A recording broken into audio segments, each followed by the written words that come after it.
The Room with the Train. This story is not about a ghost, or an encounter with a creepy stranger. It's not even about a near-death experience or something like that. As a matter of fact, I was never in danger during the event I'm about to tell you about. Nonetheless, it's a disturbing memory that I will carry with me until the day I die. I grew up in a small city, the kind of place you could barely call a town if it wasn't for the sheer number of people living there. Downtown was only a couple of blocks long, and in the middle of it was one of the biggest buildings in the area. It was the local movie theater named after the city. I remember going there when I was very young, about 7 years old, and watching the first Pokemon movie. It was probably nothing compared to the theaters we have nowadays, but back then it was huge for me. I loved it. So, when a few years later I heard the cinema was going out of business, I felt really sad about it. The building was sold to a religious group that used it for their services. You know the type. Loud music, big crowds with their arms in the air singing prayers, some having seizures on stage while the pastor yells through a mic. Every time I walked past the old cinema, I would see the announcements of the congregation where the movie posters would have been, and if they were in session, you could hear them singing from the other side of the street. This group owned the cinema for nearly a decade, until the local government bought back the building in order to restore it as a historical landmark of the city. When this happened, I was studying construction, with the intent to follow architecture or civil engineering at college, and my class was very lucky to be involved with the cinema's restoration project because two of our teachers were architects working on it. I will always remember the day we went to visit the old cinema. Our class was small, only a handful of students, but we were all around the same age, so we all shared childhood memories of when the cinema was operational.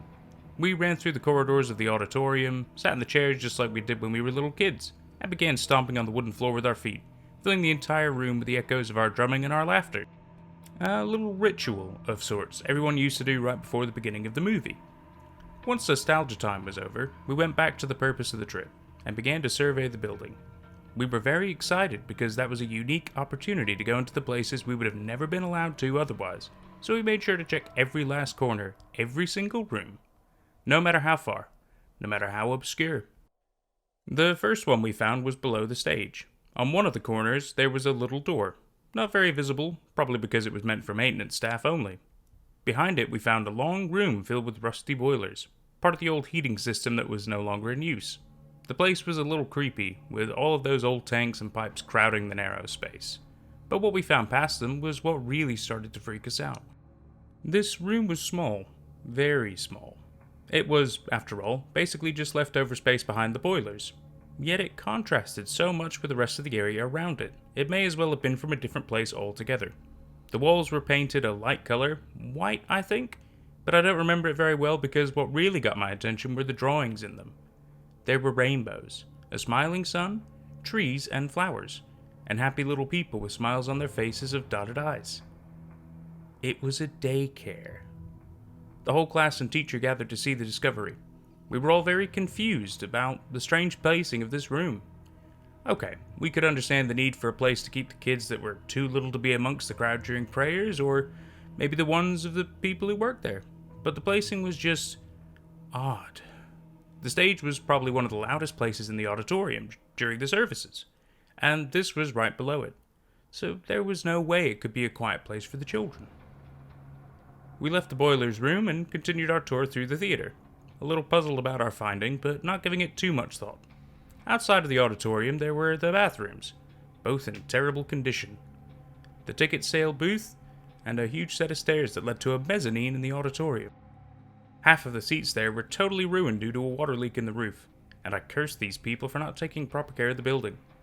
With that part done, all that was left was the projection room on the third floor. Behind the tickets booth there was a door that led to a spiral stair. I don't remember how tall it actually was, but it must have been over 10 meters of metallic steps without a single resting spot. I wasn't exactly an athlete, but I could walk several kilometers with no problem, and rode on a bike to and from school every single day. Yet by the time I reached the top of the stairs, I was exhausted. And I wasn't the only one. All of my classmates complained about how hard it was to walk up there. After a short break to catch our breath, we moved on to explore the third floor. It was roughly a narrow passageway with a couple of divisions to form different rooms, but it was more than enough for what it was made for. The first room from the stairs was a storage deposit, probably where they kept the movies and other equipment. And except for some trash, it was mostly empty. The second room was the one we were all excited to see, the projector room. The old machine was so big that it was still there, and there were even some pieces scattered around. It was quite a piece of history, and we were all very thrilled to check it out, so no one really bothered to move on to the very last room until we were about to leave. And there we saw it again. There was a train in this one instead of a rainbow. Something was written on it, in big, colorful letters, something about Christ. I can't remember it well. The drawings were a bit old, the paint slightly peeled from the walls, but the colors were just as cheerful as you would expect for a place where children play. My heart sank to my stomach as I came to the realization of what that place really was. The one behind the boilers probably serving the same purpose. I took notice of how isolated that room was, literally the furthest away you could possibly get from everyone else. I thought about the 3 floors of stairs, and imagined what it would have been like to a child to walk all the way up, only to end up in that room, the room with the colorful train in the wall. My classmates and I exchanged horrified expressions, as I knew they were thinking the same.